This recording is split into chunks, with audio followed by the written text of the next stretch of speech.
What's good, family? It's your boy Ronnie, aka Marathon, and we are taking this thing to a next level next week. I'm excited about next week, but first, let's get into the plays and what happened today with these stocks. So, boom, let's take a look at my portfolio. All right, so on one of my larger accounts, we're looking at $135,243.61. And for me, it was a kind of flip-flop day because if you look here, we reached highs of 138 on the option play. GNOG, we got a love-hate relationship going on right now, but I know it's back on the increase because of the catalysts that have come with GNOG, as far as Tillman Furtado constantly promoting this thing now. He has commercials. He's on CNBC. He's on different networks. He's finally putting this thing out here. And as you can see, it touched a high of 20. I'm sorry, I got the option view. We're just gonna keep it there. It touched a high of like $20.07, I think. Now it's sitting around $19.74. So total up, what was that, up 1.33% right now. Let's look up over the week.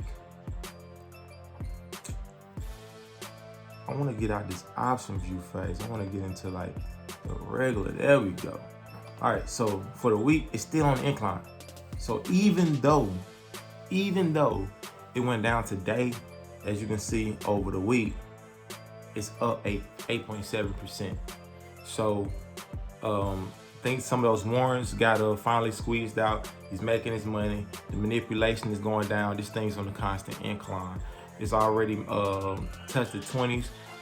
Tomorrow I expect us to see the 20s again. Around 2070 is where I want it to get. To be honest, if this thing doesn't move towards, like I say, towards the green, towards where my option is, I'm going to leave it alone. I'm not going to stick around for next week in hopes of this earnings report. I'm gonna get out of this play. Right now, I'm down. They say I'm down 4 G's right now on this play. So when I tell you guys to get in options, I got skin in the game too. I'm looking to break even or cut losses at this point because it's not hitting where I want. But I'm gonna let it get to the 20s because I'm not gonna take huge L's. Even this 4 G's is not where it's truly at because it went up after hours. So I'm looking to get out of this play. I'm gonna make my money back and then some with INET. So let's get into INET. INET, also Insu, is pending a merger on Tuesday with Metromile. So I told you guys about INET back, was it Friday when I bought that play? I don't have to guess. I know. So first, my average cost, I've actually bought shares of this as well. 120 shares was $16. But my option play, I got in at a price of, average cost per share was $80. It says 80 cents, but you know you gotta do the 80 times 100. So it's $80. I put 800 in, the total value is $19.80. So I've already came up $1,180. I know a lot of you all ask me questions about options, and you ask me, well, how do I know how much I'm getting and this and that? Look at this. This is your total return, okay? Your total return right here. That is how much you know you're up. That's how much you're getting back. Your total return. So I understand that. I'm gonna ride this one out. So people asking when to sell, should I sell, this and that. This option play is gonna run up based on the merger news. I think some FOMO is gonna kick in come Friday. So when Friday kicks in, right now you see INET at 1820, which is that a 52-week high? Is that a 52-week high on INET? 1820? where's the information? Robinhood is so hard to navigate sometimes. It's crazy. Show more. Show me the history. Anyways, it's better. I'm on my computer. It's better to navigate on the phone. That might be a 52-week high. But anyway, I expect this thing to test the 19s, then the 20s. As you can see, we're already in the green. We're already in the money on this option play. And so now we're just trying to milk this bad boy and ride it to next week. And so Monday is when I plan to get out of INET on this play, because in my experience, as well as some of my day one marathoners, during the merger phase, it drops. So even if it takes off after that, I'm gonna take my money before the drop during the merger transition. So is it too late to hop in this option play? I know a few of you want to know the answer to that.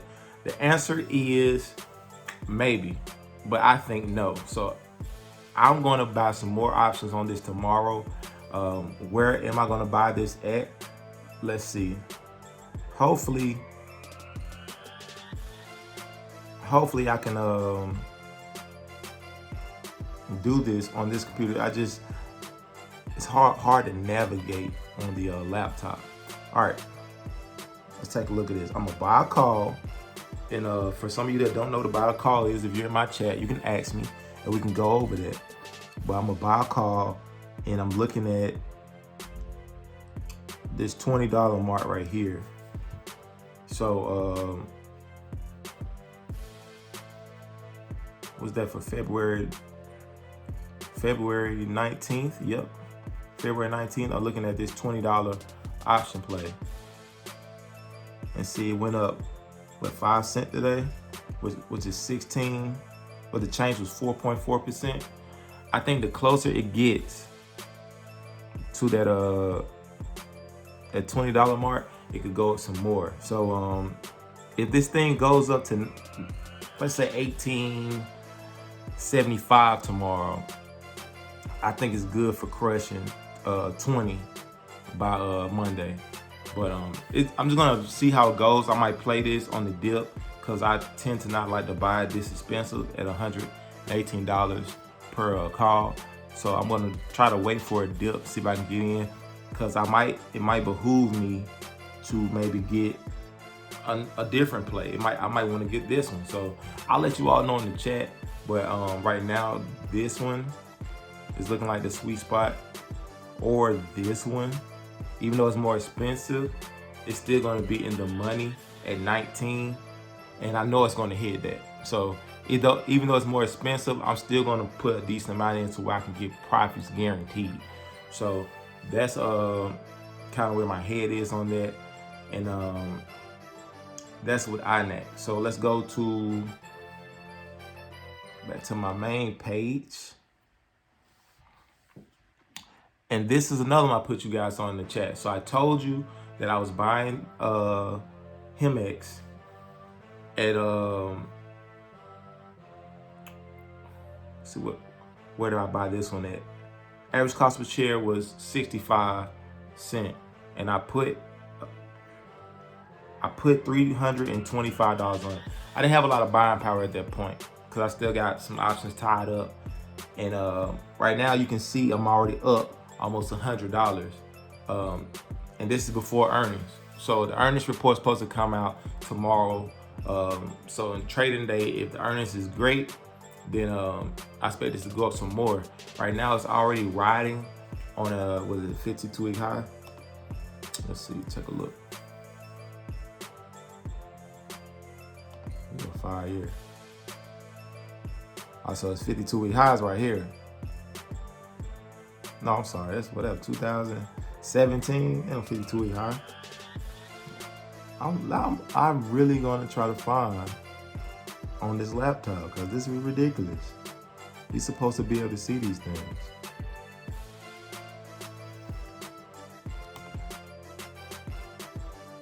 All right, so yeah, it's a 52-week high just by looking at this video. If you can see right here, it's at a 52-week high of 1140. So I'm already my 52-week high. I'm already in the money as far as I'm already pulling profits. I don't need to get greedy. I don't have a lot of money in this, so I can't expect to make a couple thousand off of this. I only put 300 in. I'm already up $100. That's almost a third of my money. Get out. You know, take your wins, get out. Don't get greedy. That's number one rule of options. When you have your money, when you're in the green, don't get greedy, get out. I know that that's contradicting to my INET, but I know INET's gonna keep going up as it gets closer to merger. Not everything is a quote unquote sure thing like that. I'm not well educated on this play to know how well it's gonna do after earnings. So I've done some research. Earnings supposed to be good, but in my experience, after good earnings calls, things drop. Look at Apple. Look at what's the other one? Amazon. A few of these dropped after their earnings reports. So in my experience, it's, you know, what is it called? Buy the rumor, sell the news. Right now, this earnings report is the rumor. The news is tomorrow, so I'm trying to get out first thing. Now, this thing went up. Let's see after hours of performance. How we looking after hours? After hours, it went up 3.67%. So even the money, because we all know Robinhood don't update. Oh my God. Even after hours, this thing went up. So the money you see, that 400 you see, is actually more money because this thing went up another 3.67% after hours. So I told you about this play. I told you when I bought it. So you had time to get in it. You had time to get in INET. I put you guys in a position to win in most times. So it's not like I'm winning by myself. I tell you guys each play. All right, so let's go into my other option play. I won't touch RMO too heavy. I'm playing the long because they supposed to have earning reports on, I believe, February 16th. I'm down in that one as well. Let's see how much I put. So I'm down almost, I'm down 48%. So I'm probably gonna break even on this. I don't want to hold it that long because I want the time decay to kill my options. I always say you don't want to hold the option too long because even if it breaks even, it really doesn't make money. And that's a great segue to go into this alley call. Now alley is running, so $41 call. It's at $40.60, and it looks like it may touch 41 tomorrow. I don't have a lot in this one as well,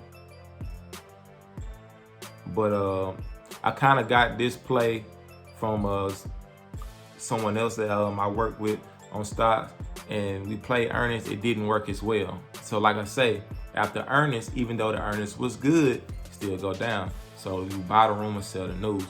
When you know earnings reports coming up, this is the first quarter earnings is coming out. You buy the rumor, sell the news. I held it too long, got burnt. So that's a lesson for you all. Don't hope. I know you working. A lot of times, options is not for the person that's working all day. Like, if you know you can't check in on your phone and sell that option, don't get too heavy invested in it because you can get burnt. Now, some of them you can do a more comfortable option on, like INET, because like I said, INET's probably gonna rise until Monday. It could rise to Tuesday, but like I say, to keep it safe, we get out Monday.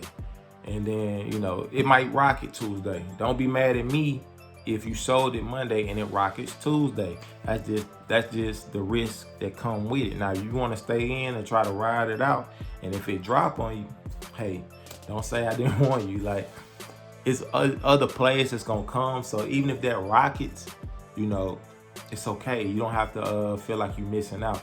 That's why I bought my 125 shares and I bought options. To be honest, I might sell both Monday, get my money from my options and my stocks, and then when it dips, because it will dip in the transition. Listen to me, I'm telling you right now, it's going to dip during the transition. I do not know where INET's going to go. It could go to $22. by Tuesday, you know. And I'm gonna put my trailing stop loss on it. So I'm gonna put a 5% trailing stop loss. So if it does dip, I can sell out. I'm not just gonna just sell out. And so let's say if it's gonna dip, maybe it dips 10%. You get out of it, you let it dip, because it's going to dip in the transition, and then you buy back in and you ride it back up. But the key thing's pushing, because I want to keep my videos longer than 20 minutes. All right. Alley is going up. What I plan on doing with Alley. All right, so with Alley, I plan on holding until I can get to 41. I'm fingers crossed on 41, because we really getting lucky right now with Alley. The fact that it's on a good week and it's riding high. It's been riding high all week for the most part, and it's on a steady incline. So we do have this option to the 19th. So I kind of do have some options on, okay, do I want to hold this? Because Alley is doing well. I got a guy, Lambo, in my group, been asking me about Alley. I'm with you. Like, as you can see, we still holding Alley. If Alley keeps going at this rate, Alley could touch what is our break even price at $43.50. Think about it. Today is the 3rd of February. We got more than 2 weeks until the 19th. So that's 2 Fridays from now. You know, like 2 Fridays from now. So this thing could be well into like 43, 45. And then we could be making money on this play. And to me, honestly, with the way this is going, if this keeps going up by Friday, I like the odds, you know. I like the odds. So I might keep holding this one and just keep riding it out, really. So that was for you, Lambo. I know you keep asking about that Alley. I hate that that's the first one I got you to do when you got in, but I also don't hate it because what it does is it teaches patience with these plays. I had a few plays I had to wait till the last day. Workhorse. I had a workhorse option and I held that thing for 9 days. The very last day it took off. The very last day it went up like $3. And so it's just, sometimes it works like this. Sometimes you gotta wait it out. But let's go to the JetBlue, because I think you in that one too. All right, so our JetBlue break even is $16.70, and we've been holding JetBlue. Right now JetBlue is $14.93. Now airlines had a good little week so far, but I think that $14 is pretty ambitious right now. I don't think, I mean, I'm sorry, that 16 is pretty ambitious, even though, let's say, it's making its way back up. Just knowing that it hasn't hit 16, it hasn't hit 16 in a minute.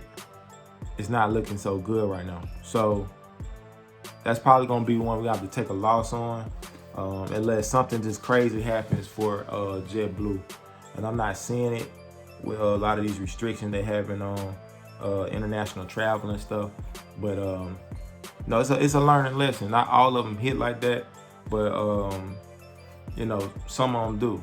So, you know, that's why they put a lot in it. But the ones I say, yo, I'm doing this, that, and that's why. That means the risk is low, the gain is high.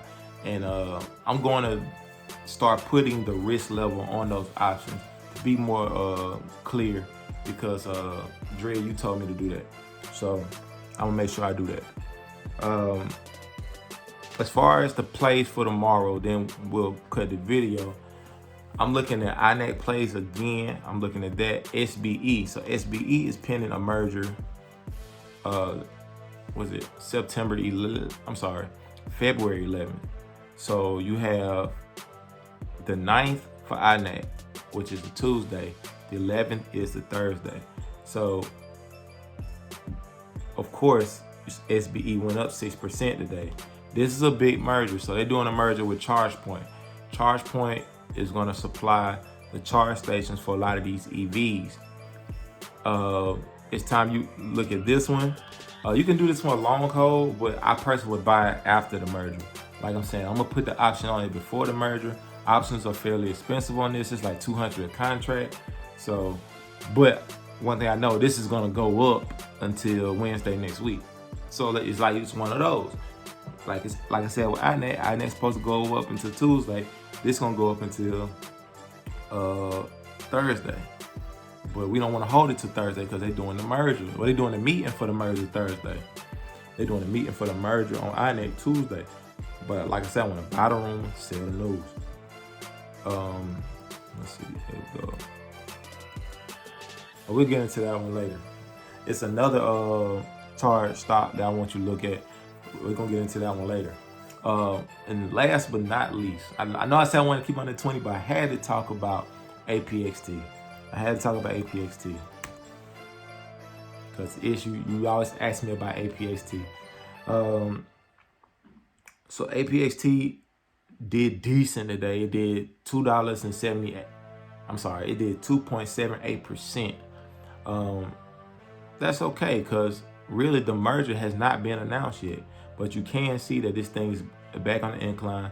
Looking to close that. Let me see. Expand this bad boy.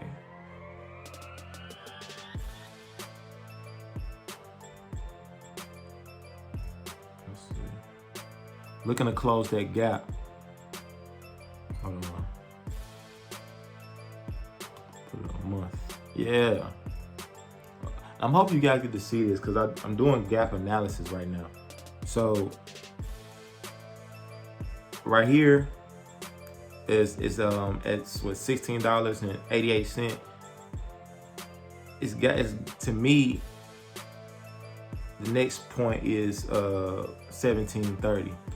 Now I don't see why it wouldn't reach that, even though it gapped up right here at from 14 to 16. That's a huge gap, and a lot of times that scares me because that means that it may have a gap to fill, which means gap down. It gapped up right here, so I'm thinking at worst, short term, your buy point is at $16.20, maybe $16. Now we had, for the most part, since Monday, today's Wednesday, we've had green days.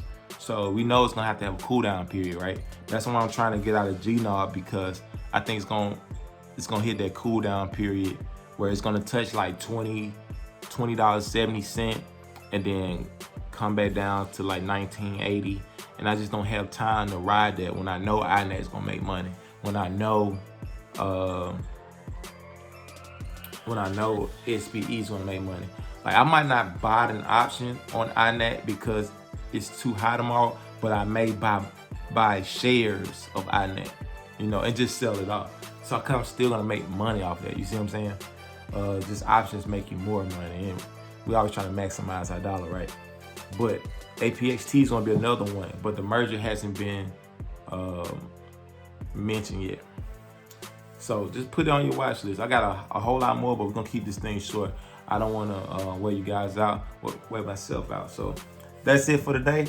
We're gonna make some money tomorrow. Remember, INET, SBE, CCIB.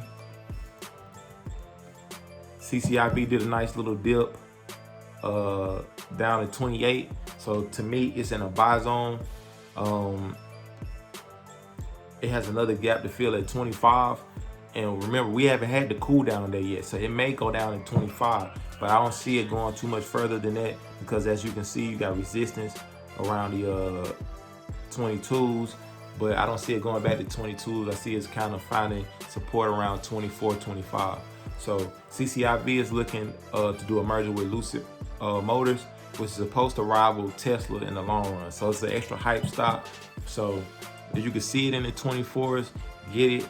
And if it dips down, just buy down. You don't always catch it at the bottom. I know some of you new traders, you're always trying to catch stuff at the bottom. It's not possible. Sometimes you look up and get close to the bottom, but in most cases you buy down. So if you buy a stock and it starts to go down, you buy more of it to average down. And that's the word for the day, average down. That means when you buy stock at a lower value than you initially bought it, you lower your average cost. All right. But that's all I got for you at 25. So I'm really gone this time. And I hope y'all have a good night. And I'll holler at you. Peace.